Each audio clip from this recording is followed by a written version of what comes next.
అయితే ఈ రాజుగారు పని ఏంటి, ఆయన దగ్గర పండిత సమూహం ఉంటుంది. వాళ్ళని తనకే సందేహాలు వచ్చినా సందేహ నివృత్తి చేసుకుంటూ ఉంటాడు రాజుగారు. ఇంకోటి ఏంటి, ఆయన సందేహ నివృత్తి చేయకపోతే వాళ్ళు బలైన సందర్భాలు కూడా ఉంటాయి. అటువంటి ఒక రాజ్యంలో రాజుగారికి, మీకు తెలిసి ఉంటుందేమో కదా కానీ చెప్తే తెలియని వాళ్ళు వింటారని చెప్తున్నాను, 3 సందేహాలు వచ్చాయండి. ఏంటంటే దేవుడు ఎక్కడున్నాడు, ఎటువైపు చూస్తున్నాడు, ఏం చేస్తున్నాడు, 3 డౌట్స్ వచ్చాయి. ఆ డౌట్స్ని క్లారిఫై చేసుకోవడం కోసము అష్టదిగ్గజాలంటి పండితులను పిలిచారు. 7 కూడా పెదవి విరిచారు, ఎవరు చెప్పలేకపోయినారు. ఒక పండితుడు మాత్రము నేను చెప్తానని ముందరికి వచ్చాడు. ఓహో, వీడు బుక్ అయిపోయినాడు అన్నమాట ఇప్పుడు అనుకోండి. అయితే సరే చెప్పున ఆయన అని అడిగితే, నాకు ఒక వారం టైం కావాలి, I will give answer but I need 1 week time it told. So ఇంటికి వెళ్ళిపోయాడు. ఇంటికి వెళ్ళిపోయి అక్కడ పల్లెటూర్లలో ఊళ్ళలో ఎలా ఉంటుందంటే ఒకళ్ళని ఒకళ్ళు అన్న అక్క అని పలకరించుకుంటుంటారు. గొర్రెల కాపరి ఒక చిన్న అబ్బాయి ఉంటాడండి, 8 ఏళ్ల పిల్లాడు. వాడు రోజు ఈ బ్రాహ్మడు పండితుడు ఎవరైతే ఉన్నారో దివాణానికి పోవడం, రాజుగారి దివాణానికి రావడం చూస్తూ ఉంటాడు. వాడు దండాల దొర అని పిలవడం, భోజనం అయిందా ఇలా మాట్లాడుతూ పలకరిస్తూ వాళ్ళిద్దరి మధ్య ఒక పరిచయం ఉంది. వాడు చూస్తూ వారం నుంచి ఏంటి మా గురువు గారు రాజుగారి దివాణానికి పోవట్లేదు అని సందేహం వచ్చి దివాణం ఇంటికి వెళ్తాడు. ఇంటికి వెళ్ళేసరికల్లా వీడు విచార వదనంతో ఉంటాడు. నాకు ఆస్తిపాస్తులు ఏమన్నా అన్ని మా పిల్లలకి భార్యకి రాసేసాను, నా పని అయిపోయింది, ఇంకా వారంలో నన్ను ఉరిదీస్తారని. ఎందుకంటే రాజుగారు వారం టైం ఇచ్చి వారంలో నీవు ఆన్సర్ చెప్పాలి, చెప్పకపోతే నీకు ఉరిశిక్ష వేస్తామంటాడు. ఆ భయంతో జ్వరం కూడా వచ్చి పడుకొని ఉంటాడు ఈ పండితుడు. 6 రోజులు అయిపోయింది, తను ప్రయాణం చేయకుండా అక్కడే ఉంటాడు, ఇంట్లోనే ఉండి భయపడుతూ జ్వరంతో ఉంటాడండి. అప్పుడు ఈ గొర్రెల కాపరి 7 ఏళ్ల పిల్లాడు వచ్చి, ఏంటి నువ్వు వెళ్ళట్లేదు అని బ్రాహ్మణుని అడుగుతాడండి. విషయం చెప్తాడు. ఓ సింతేనా అంటాడు. ఏంటి ఈ 3 ప్రశ్నలకు నీకు సమాధానం తెలుసా అంటాడు. ఏంటది, దేవుడు ఎక్కడున్నాడు, ఏం చేస్తున్నాడు, ఎటువైపు చూస్తున్నాడు, ఈ 3 ప్రశ్నలు, ఇది నాకు చాలా సులభం అన్నాడు. ఈయనేమో వేదాంగాలు అవపోసిన పండితుడు. అది కాదు, ఇక్కడ చూడండి, నాకు ఎంత చదువు వచ్చేది లెక్క కాదు, ఆ టైంలో నువ్వు ఎట్లా రియాక్ట్ అయినావు అనేది ఇంపార్టెంట్. కానీ ఎందుకంటే ఇప్పుడు కొన్ని సందర్భాల్లో చదువుకున్న వాళ్ళకంటే చదువులేని వాళ్ళు ఈజీగా సమాధానాలు చెప్తారండి. కొంతమంది చదువుకున్న వాళ్ళు తలలు పగలు కట్టుకుంటుంటారు, చిన్న సమస్య వస్తే తట్టుకోలేరు. ఎందుకంటే ఆధిపత్య పోరు కావచ్చు, ఇంకేదైనా కావచ్చు. అదే సామాన్యుడు నిశ్చింతగా చెప్పేస్తాడు. వాడికి ఏంటంటే వాడి జీవిత అనుభవమే వాడి గుణపాఠం అవుతుంది. ఇప్పుడు ఎంట్లైనా ఒక మనిషి మాట్లాడుతున్నాడంటే వాళ్ళ జీన్స్ అన్ని కలిసే కదండి వచ్చేది. ఇప్పుడు ఒక వ్యక్తి మాట్లాడుతున్నాడంటే వాడు సపరేట్ కాదు. అంటే ఏంటి, అందరూ ఒకటేలాగా ఎందుకు ఉండరు చెప్పండి. Molecular structure and molecular count difference వల్లే మనం అందరం తేడాగా ఉన్నాం. లేకపోతే అందరం ఒకటేలాగా ఉంటాంగా. ఒకటే బ్రహ్మ పదార్థం నుంచి వచ్చాం, బ్రహ్మం ఒక్కటే. కానీ డిఫరెన్సెస్ ఎందుకునంటే మాలిక్యులర్ స్ట్రక్చర్, మాలిక్యులర్ కౌంట్ తేడా ఉంటుంది. కాబట్టి అందరు చేతి వేళ్ళు చూడండి, అందరు గీతలు చూడండి, ఒకటేలా ఉండవు. ఎంతమందిని సృష్టించడం అన్ని డిఫరెన్స్ ఉంటాయి. థంబ్ ఇంప్రెషన్స్ కూడా అదొక సైంటిఫిక్ రీజన్ ఉందండి, అది వేరే సబ్జెక్ట్. సో ఈయన అన్నాడు, ఈ 3 ప్రశ్నలే కదా నేను చెప్తాను అన్నాడు. నేను చెప్తాను గురువు గారు, మీరు నిశ్చింతంగా ఉండండి, కానీ మీ బదులు నేను వస్తున్నానని ఒక ఉత్తరం రాసివ్వండి. నా ఒంట్లో బాగాలేనందువల్ల నా ప్రతినిధిని పంపిస్తున్నాను, రిప్రజెంటేటివ్ అని ఒక ఉత్తరం రాసివ్వండి, నేను వెళ్ళి సమాధానం చెప్తాను అంటాడు. ఈయన ఒక పక్క నుంచి బాధపడుతూ మళ్ళీ అనుకుంటాడు, పోనీలే ఏదో ఒకటి బతికి పట్టగట్టే అవకాశం ఉందేమో వీడి వల్ల అనుకొని, సరే వెళ్ళురా నాయన అని నా ఒంట్లో బాగలేనందువల్ల నా శిష్యుని పంపిస్తానని ఒక ఉత్తర్వు రాసి ఆ పిల్లాడికి ఇచ్చి పంపిస్తాడు. నెక్స్ట్ రోజు దండోరా వేశారు. వినండి, ఓహో తెలుసు కదా పూర్వకాలంలో, ఇప్పుడు నా టెక్నాలజీ లేదు కదా. సో ఏంటంటే ఈరోజు రాజుగారికి వచ్చిన 3 సందేహాలకు సమాధానం చెప్పడానికి పండితుడు వస్తున్నాడు.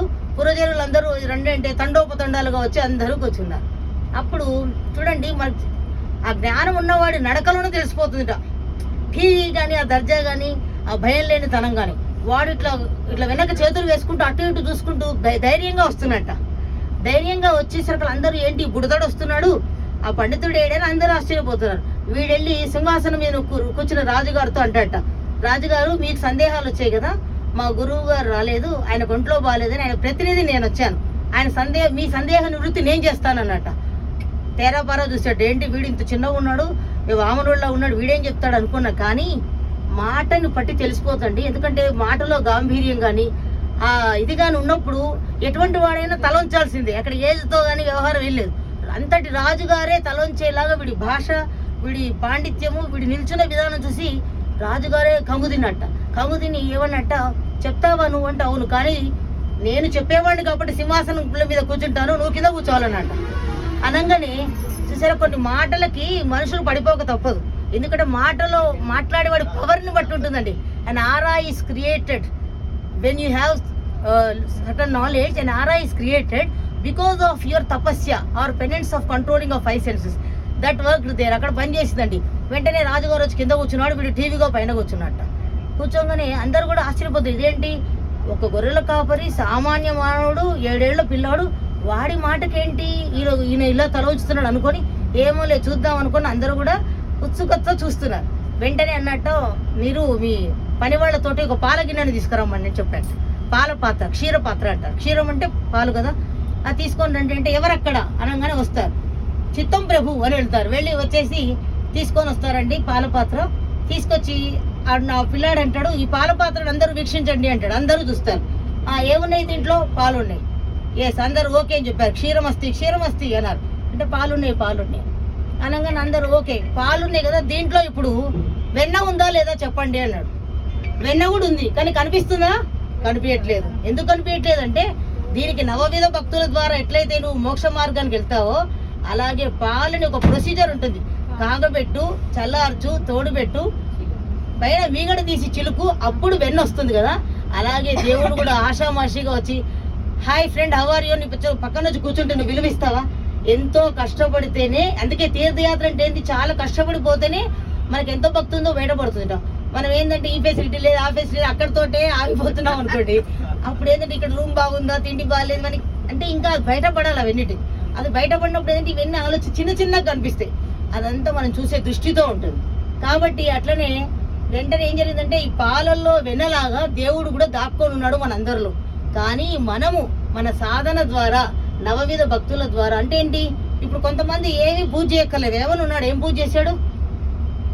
అది ఆకులు ఏమన్నాడంటే, కనక మృగము భూమిని కద్దు లేదన లేక తరుణి విడిచిపోయే దాశరథియు తెలివి లేనివాడు దేవుడు ఎట్లా ఎరా అన్నాడు. ఏమన్నా అలా ప్రశ్నించాలంటే, ఆయన ప్రశ్నించారుగా నేను ప్రశ్నిస్తానని బయలుదేరితే అది మూర్ఖత్వం. ఎందుకంటే ఆయన స్టేజ్ దాటాడు. ఆ స్టేజ్ దాటినోడు అనే ప్రశ్నకి అనే సమాధానం రావడానికి, నువ్వు భగవంతుని ప్రశ్నించడానికి మనకి సామాన్యులకి తేడా ఉందిగా. మనం ఏం చేయకుండా వాడేదో అన్నాడు నేనేదో అంటానని కుదరదు, అది మూర్ఖత్వం అవుతుంది. కాబట్టి ఇక్కడ ఏం చేశారంటే, పాలల్లో వెన్నలాగానే దేవుడు అందరిలో ఉన్నాడు. కనిపించాలంటే ఈ విధంగానే కనిపిస్తాడు తప్ప సాధన లేకుండా నేను హామ్ ఫట్ అంటేనో అబ్రకదబ్రా అంటేనో కనిపించడానికి ఇదే మ్యాజిక్ షో కాదు. కనిపించాలంటే దేవుడు అనేవాడు ఎక్కడో లేడండి. మనం ఏం చేస్తుంటాం, గుడికి వెళ్ళినప్పుడు గుళ్ళో ఇక్కడ కూడా మన స్వార్థమే ఉంటుంది. గుడికి వెళ్ళి గుళ్ళో ఏదో వేస్తే ఏదో జరుగుతుందిట, ఏదో ఇస్తే మనకేదో వస్తుందిట అని ప్రేయర్ చేస్తాం. కానీ సర్వే జనాహ సుఖినో భవంతు, లోకా సమస్త సుఖినో భవంతు, సమస్త సన్మంగళాని భవంతు అని ఒక యూనివర్సల్ ప్రేయర్ చేస్తే మనం ఏంటంటే, మన ఇంట్లో కరెంటు పోతే పక్కోడి ఇంట్లో పోయిందో చూసి అమ్మ వాడికి కూడా పోయింది కూడా పర్లేదులే, ఆ స్టేజ్లో ఉంటే ఇంక ఇవన్నీ కనిపించాలంటే కనిపించేది కాదు. దీనికి ఏజ్తో సంబంధం లేదండి. చాలా మంది ఏమనుకుంటారంటే, ఆధ్యాత్మికత అంటే 60 ఏళ్ళు దాటిన తర్వాతనో అదంతా లేదు. పువ్వు పుట్టగానే పరిమళించడం మొదటి నుంచి మనకు ఉందనుకోండి, ఆ ఇరిటేషన్లు అవన్నీ మొదటి నుంచి ఉండవు. ఎప్పుడైతే ఒక ఏజ్ దాటాక ఇప్పుడు ఏం పని లేదు కాబట్టి మేము యాత్రలు చేస్తున్నాం, ఇప్పుడు రిటైర్ అయినాం కాబట్టి యాత్రలు చేస్తున్నాం అనుకుంటున్నారు. కానీ యాత్ర అనేది చేసినా చేయకపోయినా నీలో ఒక యాత్ర జరుగుతూనే ఉంటుంది ఎప్పుడు. అదే సంఘర్షణ, దాని నుంచి బయటపడాలి మనం. అప్పుడు ఇప్పుడు అన్ని చిన్నగా అనిపిస్తాయి ఇవన్నీ. సో ఇక్కడ ఏం జరిగిందంటే, దేవుడు కూడా మనకి పాలలో వెన్నలాగా దాక్కొని ఉన్నాడు. ఆయన కనిపించాలంటే అనన్య భక్తి, ఆత్మార్పణ, ఈ రెండే మనకి 2 పాదాల్లాగా ఉచ్ఛ్వాస నిశ్వాసాలుగా ఉండాలండి. ఈ 2 ఉన్నాయనుకోండి, ఎక్కడో ఊరికి గుళ్ళోకి పోయి అవన్నీ బొట్లు పెట్టుకొని ఏం అవసరం లేదు. నీకు అక్కడ ఒక మనిషి కనిపిస్తున్నాడు, ఆకలితో అలమటిస్తున్నాడు, నీ దగ్గర ఉన్న డబ్బులు తీసుకొని వాడికి. ఎందుకంటే మీరు అనుకోవచ్చు నువ్వు చేస్తా, నేను ప్రాక్టికల్గా ఇదే చేస్తా కాబట్టి చెప్తున్నానండి. నేను చెయ్యది నేను చెప్పడానికి. ఎందుకంటే we are teachers who are known as acharyas. ఆచార్యుడు అంటే ఆచరించి చూపించేవాడు ఆచార్యుడు. నేను ఆచరించినప్పుడే I have right to teach somebody what to do and what not to do. నేను ఆచరించకుండా నేను మా పిల్లాడికి 4 గంటలకు లెమ్మని చెప్పి నేను 6 గంటల దాకా పడుకుంటే నాకు అర్హత లేదు. మా పిల్లాడు 14 అవర్స్ చదువుకుంటుంటే నేను 14 అవర్స్ మేలుకున్నానండి. అప్పుడే నేను అదే mother I'm doing my right, నేను కరెక్ట్గా చేస్తున్నాను. అంతేగాని నేను పడుకొని ఆ తర్వాత నువ్వు చదువుకోరా, నేను సీరియల్ చూస్తున్నావు చదువుకోరా అని ఇలాంటి పనులన్నీ పేరెంట్స్ చేసి ఆ తర్వాత వాడు చదువు రాలేదనో కంప్లైంట్ చేస్తే లాభం లేదు. మనం ఏం చేస్తున్నామో వాళ్ళు చేస్తారు, కానీ మనం చెప్పింది ఎవరు చేయరు. అందులో ఈ జనరేషన్లో మా పిల్లలది కొంచెం అయిపోయిన వ్యవహారం. ఇప్పుడు జనరేషన్లో పిల్లల్ని పెంచడం అంటే కత్తి మీద సామే తల్లిదండ్రులు ఈ వ్యవహారం. ఎందుకంటే టెక్నాలజీ బాగా వచ్చిన సందర్భంలో. కాబట్టి మళ్ళీ డైవర్టెడ్. సో ఆ పాలలో వెన్నలాగా దాక్కొని ఉన్నాడు దేవుడు అని చెప్పగానే ఫస్ట్ క్వశ్చన్కి రైట్ పడిపోయిందండి. Everybody was happy. అందరూ కరతాళ ధ్వని అని ఎందుకు వచ్చింది? కరములు అంటే చేతులు, తాళం అంటే లయబద్ధంగా వేయడం, ధ్వని అంటే సౌండ్. మనం చేసే ఈ సౌండ్ ఏదైతే ఉందో ఎక్సైజ్ కూడా కదండి కరతాళ ధ్వని. అప్పుడు ఏమైందంటే ఆ కరతాళ ధ్వనితో ఫస్ట్ క్వశ్చన్కి రైట్ పడిపోయింది. అందరూ ఆనందంగా ఉన్నారు. రెండవది క్వశ్చన్, దేవుడు ఎటువైపు చూస్తున్నాడు అనేది ఒక క్వశ్చన్ వచ్చిందండి. ఎటువైపు చూస్తున్నాడు అని కానీ ఆల్రెడీ ఇప్పుడు అందరు కాన్ఫిడెన్స్ పెరిగిపోయింది అనమాట. ఒక మాటతో తెలిసిపోతుంది కదా, అబ్బో వీడు గుడతడే కానీ భలే చెప్తున్నాడు అనుకొని ఇప్పుడు ఒక ప్రమిద తీసుకురమ్మన్నాడు. ప్రమిద తీసుకొని వచ్చి దాంట్లో ఒక ఒత్తి వేసి తీసుకురమ్మన్నాడు. తీసుకొచ్చాడంటే వెలిగించినాక ఇలా పట్టుకున్నాడు ఆ పిల్లాడు, లేచి చూపిస్తున్నాడు. ఈ ప్రమిదలో ఉన్న ఒత్తిలో ఉండేటువంటి ఆ వెలుగు ఏదైతే ఉందో ఆ దీపం వెలిగించాం కదా, ఎవరిని చూస్తుందో చెప్పగలరా అని అడిగాడు. నల్లవాళ్ళని చూస్తుందా, తెల్లవాళ్ళని చూస్తుందా, పొడుగు వాళ్ళని చూస్తుందా, పొట్టి వాళ్ళని చూస్తుందా, బ్రాహ్మణులను చూస్తుందా, శూద్రులను చూస్తుందా అన్ని అడిగాడు. అంటే ఏది కాంతి సమానమైన అందరికీ ప్రసరింపజేస్తుంది కదా. అందరికీ చంద్రుడు చూడండి, హిమకర నిపాతో సమకర అంటారు. అంటే ఏంటి? ఈ చంద్రుడు అందరికీ సమానంగా తన వెలుగును పంచుతాడు. దేవుడు కూడా అందరిని సమానంగా సృష్టించాడు. మనమే బ్రాహ్మణ, క్షత్రియ, వైశ్య, శూద్ర అని దేవుడు ఏంటంటే విభాజన ఎందుకు చేశాడంటే ఆయనకి ఈ అడ్మినిస్ట్రేటివ్ కన్వీనియన్స్ కోసం చేశాడు. మనమేమనుకుంటామంటే ఓహో బ్రాహ్మణులు పెడితే నా అంత గొప్పవాళ్ళు లేడు అనుకుంటాం. కానీ బ్రాహ్మణుడు అంటే ఏంటి? బ్రహ్మస్య చరతి ఇది బ్రాహ్మణ, one who is having divine lustre on his face, one who knows about Brahman. Brahman అంటే ఏంటి? You should know that your self is God. నేనే ఒక భగవంతుడిని, నాలో ఉన్నది పక్క దేవుళ్ళలో ఉన్నది ఒకటే చైతన్యం అని తెలుసుకున్నప్పుడు అందరూ బ్రాహ్మలే. అది తెలుసుకోకుండా ఏదేదో పాటిస్తూ మళ్ళీ వేరే వాళ్ళని తిట్టుకుంటూ ఏదో చేస్తామనుకోండి, అవన్నీ కలుషితం అయిపోయిన తర్వాత చేసినవాడు చేయకున్నవాడు. కాబట్టి బ్రాహ్మణుడు అంటే క్షత్రియ అంటే ఏంటి? క్షతాత్ రాయతే ఇది క్షత్రియ. పుట్టుకతో రాజులైనంత మంది క్షత్రియులు కాదు. క్షతాత్ బాధలో ఉన్నవాడిని, గాయమైన వాడిని రక్షించేవాడు క్షత్రియుడు. He will fight only with the right person, not with the wrong person. అంటే మంచివాడైనటువంటి వాడు చెడ్డవాడైనా మంచి చెప్తే తీసుకోవాలట, మంచివాడైనా చెడు చెప్తే నీ ఫ్రెండ్ అయినా వదిలిపెట్టాలి. అలా ఉంటుందండి. సో ఇప్పుడు దీపం ఏ విధంగా అయితే తన వెలుతురుని అందరి వైపు ప్రసరింపజేసి సమానంగా చూస్తున్నదో అందరినీ, దేవుడు కూడా మనందరినీ సమానంగా చూస్తాడు. అప్పుడు మీకు డౌట్ రావాలి, మరి ఎందుకు సమానంగా అందరూ డబ్బులున్న వాళ్ళము లేవు, కొంతమంది బీదవాళ్ళు, కొంతమంది ఉన్నవాళ్ళు ఎందుకుంటారు, కొంతమందికి ఎందుకు రోగాలు రుష్టులు వస్తాయంటే మన పూర్వ జన్మలో మన బ్యాలెన్స్ షీట్ టాలీ కాలేదు. Debit what comes in, credit what goes out. So liabilities assets తేడా ఉంది. మనం ఏదో చేయాల్సింది చేయలేదు, పుణ్యకర్మలో ఎంతో బాకీ పెట్టి వెళ్ళిపోయినాము, నెక్స్ట్ జన్మలో తీర్చుకోవాల్సిందే. Till our balance sheet is tallied will be taking పరివర్తని సంసారే మృతకోవా నజాయతే సజాతో ఏన జాతైన యాతి వంశం సమున్నతిం. ఈ చక్రం పోతూనే ఉంటుందండి. పుట్టేవాళ్ళు పుడుతుంటారు, పోయేవాళ్ళు పోతుంటారు. లేకపోతే ఇక్కడ మన ప్లేస్ లేదుగా. చక్రం లాంటిదే ఇది. మన టైం వచ్చినప్పుడు మనం పోతాం. మన పుణ్యాలన్నీ అయిపోయినాయి అనుకో, డైరెక్ట్ మోక్ష మార్గం. అంత ఈ కలియుగంలో లేదనుకోండి. కానీ ఏదో పాపాలు చేయకుండా ఎవరు ఉండవు.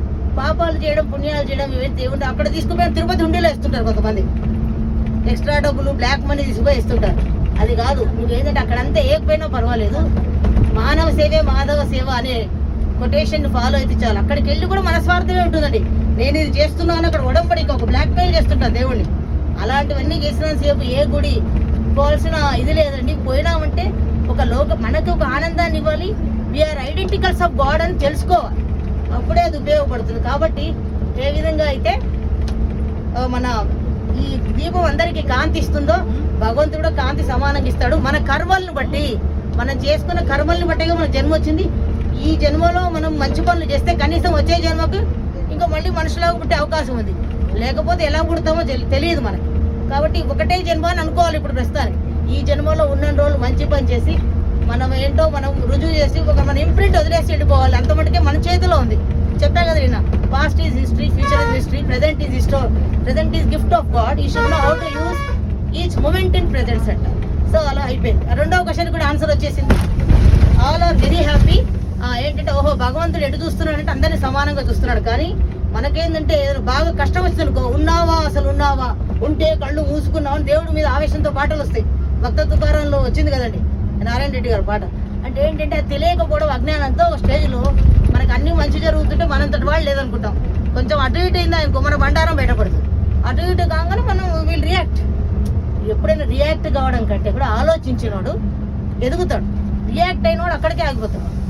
ఆలోచించి ఎవరైనా తిట్టంగానే ఏమైనా అన్నా కూడా వెంటనే రియాక్ట్ కాకూడదు. ఇటువంటి చిన్నవన్నీ రోగాలకు కారణం అండి.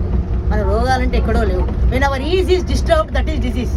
వాట్ ఈస్ డిసీజ్ అంటే ఇంతే, our ease is being disturbed. So ఇక్కడ రెండో క్వశ్చన్కి ఆన్సర్ వచ్చింది. థర్డ్ క్వశ్చన్, దేవుడు ఏం చేస్తాడని కదా. అప్పుడు అంటాడు, దేవుడు ఏం చేస్తాడండి, తెలివి తక్కువనేమో కింద కూర్చోబెట్టాడు, తెలివి గల్లోడు సింహాసనం మీద కూర్చోబెట్టాడు అంటాడు. ఇప్పుడు తెలివి తక్కువ ఎవడు? రాజు. తెలివి గల్లోడు ఎవరు? ఈ పిల్లాడు. చూడండి, ఈ పిల్లాడికి ఏమైనా సమాధానంలో ఎవరైనా వాళ్ళ గురువు గారు చెప్పారా? ఆయన ఏమైనా నవవ్యాకరణ పండితుడా, లేకపోతే వేదాంగ పారం కూడా? మన త్రిపాఠి అనే పేరుంది ఇప్పుడు. అంటే ఏంటి? 3 వేదాలు చదువుకున్నవాడు త్రిపాఠి అండి. ఘనాపాఠి అని కూడా ఉంటుంది. త్రిపాఠి, చతుర్వేది, ఘనాపాఠి ఇవన్నీ మరాఠీ వాళ్ళ పేర్లు అండి ఎక్కువ. ఎందుకంటే వాళ్ళు సంస్కృతానికి చేసినంత సేవ మరాఠీ వాళ్ళు, మలయాళీ వాళ్ళు చేసి ఇంకెవరు చేయలేదని. మన తెలుగు వాళ్ళంతా మాటలు తప్ప ఏం లేదు అక్కడ, చాలా తక్కువ చేసింది. అసలు ఇప్పుడు మాకు కూడా ఏమీ రాదు, 1% కూడా లేదు అసలు. అంత ఉందండి జ్ఞానం. అది దాంట్లో ఒక సముద్రంలో ఒక కాకిరెట్ అంతా ఉంది. సో 3 ప్రశ్నలకు ఆన్సర్ వచ్చిందండి. అందరూ కూడా కరతాళ ధ్వనులు చేసి బహుమానాలు ఇచ్చి పంపించారు ఈ అబ్బాయికి. సో అందరూ కూడా